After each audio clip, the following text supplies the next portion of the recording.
Welcome back to Age of Empires 2 Top 5 Fails. It's been a while since we made a fails compilation, mainly because, usually these top players are playing well. They're not, making these big mistakes.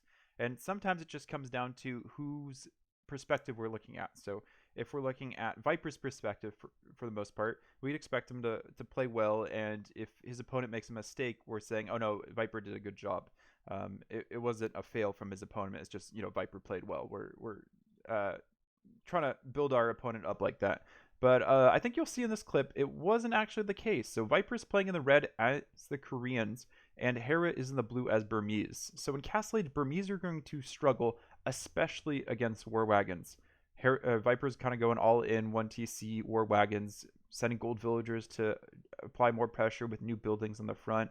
And Hera just has to rely on his skirmishers and his monks, I guess, for defense. He's done a good job with the buildings on the hill so he can support himself, but he needs more than that. He needs to rely on his units. Oh, that's actually a little bit awkward. Okay, he didn't convert to mangonel. That's good. Okay, he converted the mangonel. No! I lost the castle! I like how Hera says sorry too. And you might say, oh no, Hera just did a good play. He just denied the castle foundation. We saw that in the top plays clips for August because you already watched that. Obviously, already watched that. But no, Hera just targeted the villager, and I guess Viper sent a scout out so he couldn't kill any monks. He just kind of got overconfident with this Civ matchup, I guess, and Hera just did a great job defending. But it was definitely Viper, I think. Let me know in the comments if you think it was a top play by Hera or a top fail by Viper. Our fourth place clip, fourth worst fail, we have TaToH playing in the double cup show match against Vinchester. So yeah, you can see there just for a second, this is a regicide match. So if you lose your king, you lose the match. But there's actually 3 kings, so you have to lose all 3. TaToH is playing in the blue as the Huns, and he's going for cab archers as his main unit. And Vinchester's playing in the red as Indians, and he's obviously going to go for camels. Very mobile unit, which is great on an open map like this. And TaToH can't engage directly with the Indian camels. His cab archer is just going to get decimated. They're not fast enough to hit and run. So TaToH is just going to snipe whatever he can. Snipe villagers. He's scouting around, trying to see what he can find right now.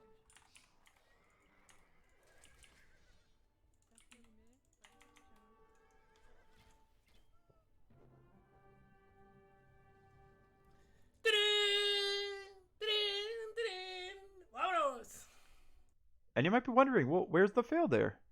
Just because the king went down? The biggest fail here is Vinchester didn't even realize it was a regicide match. So I think the lesson to learn here from this mistake is if you're going to play in a tournament or anything, I mean, this is only a $100 prize pool, so nothing crazy.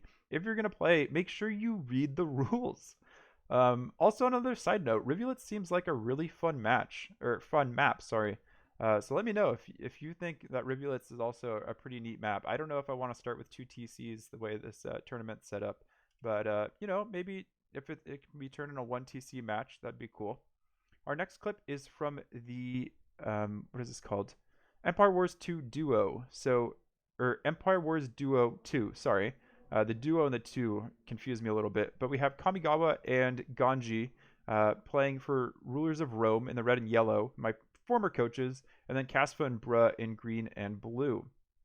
And we're playing on Atacama, so all the big wood is in the middle, and then you have to just rely on docks in the corners, or hopefully you have a farming bonus because you want to convert the wood into food as efficiently as possible. And bateau de pêche is fishing ship. Mais non! Est-ce que vous voyez ce que je vois? Mais vous êtes sérieux? Le scout à 7 PV a détruit tous les bateaux de pêche. So I think you can understand some of the French that Sniper's saying if you don't speak French. But yeah, he rewound a little bit, and the scout just destroyed the fishing ships. What happened is the fishing ships went for the deep fish initially when Bruh made the dock, and then they didn't see the other deep fish they hadn't scouted it yet. So they went back to this shore fish and became in range of the scout. I guess the lesson there is make sure you scout all your fish and make sure your fish are as efficient as possible at every point in the game, because that food is important, doubly important on a map like this. In second place, we have another Empire Wars 2 duo clip. This time we have Bad Boy and Song Song in the blue and green, and then Clément and Babo Rum, French players, playing in the red and yellow. And Lightacore, the host of the tournament, is also casting this. For whatever reason, the conversation's coming up quite a bit in August about castle foundations. Let's see what Lightacore has to say. You kill a building that's under construction, you lose all the resources that are in the foundation? Exactly. This is why in the last moment, the player building it has to delete it. Otherwise, he's gonna be in trouble. Talk about another castle drop over here. This could be even worse.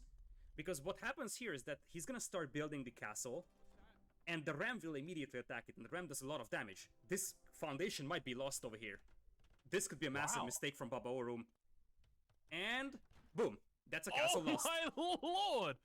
Okay, wow. That is, I didn't realize that was a thing. That's a thing though. Okay. So I think the outpost was smart because you want to castle drop a town center, but I'm assuming he already had scouted the town center, and the one thing you don't know is if there's a ram randomly placed next to a town center that could kill your castle, and he scouted that once the outpost is built, but I guess he shift queued the castle or something, and he still built it. I don't know if you can like expect to see a ram every time. Also, rewind that back and you'll see that the knights got revenge on the ram just because, I don't know, just screw that ram, man. It just lost me 650 stone. Our first honorable mention for top fail of the month is with our favorite hippo, Nili. He is playing as the Koreans on Arabia in the teal, and then Zupi is playing in the red as Teutons.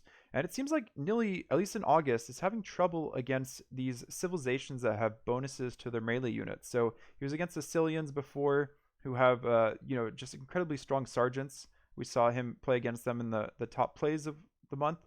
And now he's playing against Teutons, which have those extra tanky knights.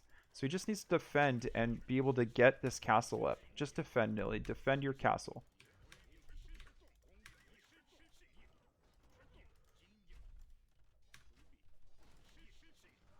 Fuck me. Oh, I didn't have the second building. Okay, Lloyd. Actually? Are the pikemen doing something? No. Sick. Yeah, Nili, that's definitely a scenario where, I mean, Zupi's mangonel micro was pretty good, but Nili didn't have a second building to click up to Imperial Age. His pikemen were way out of position, and then the pikemen could have just taken the 2 HP left off that mangonel, but instead he put his archers or his crossbowmen into danger. So I definitely think that's a mistake on Nili's point, and not a great play for it's still a great play, but not like top play material for Zupi. Our next clip is between Kasva and VonBilskie. Kasva is in the blue playing as the Huns. This is his perspective, and you can see he's just working on his micro. This is turned into a night mirror, knights versus knights. For whatever reason, that's hard for me to say. And Huns definitely have the advantage here over Vikings since they get bloodlines. And you can see Kasva's just kind of working on his economy. He doesn't have to worry too much about this matchup. Just make everything as efficient as possible. Remake that lumber camp so it's a little bit closer to the wood line. Okay, I'll check the front. Oh, there's some knights. What do I do? Wrong decision.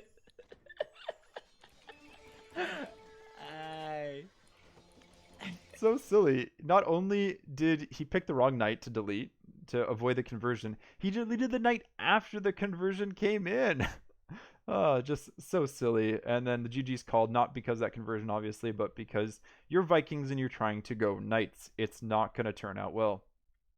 And now our first place clip of the month is between ACCM in the blue playing as the Celts versus Daniel in the red playing as the Tatters. This is from the All-In Cup semifinals. I can't remember what this map's called. Sorry, it's cut off. I was having trouble getting this clip. Daniel has all of the mobility in the world with the Tatters, and the one thing that ACCM has is a dock, and he can keep making heavy demo ships. So if he lands a shot, I think that's his way of taking the score lead and staying in the game. He might be able to start coming back himself too. And here he comes. He's going for the demo win. This is what I'm talking. What? ACCM. Oh man. the chance. There is no reason to pay attention to anything else on the map except for your demo ship when it comes out. Like, that's your one way in. Your halbs, you don't even have enough halbs. You're sending like 3 or 4 halbs and woad raiders into the map and trying to survive that way. So definitely a mistake there from ACCM. Daniel obviously played well with the mobility of the Cav Archer, making the use of it. But man, we all want to see the demo shot too. But yeah, we're going to miss it. Maybe next month for our top plays of the month. I don't think top fails will come back next month unless the casters or the pro players are playing this poorly again.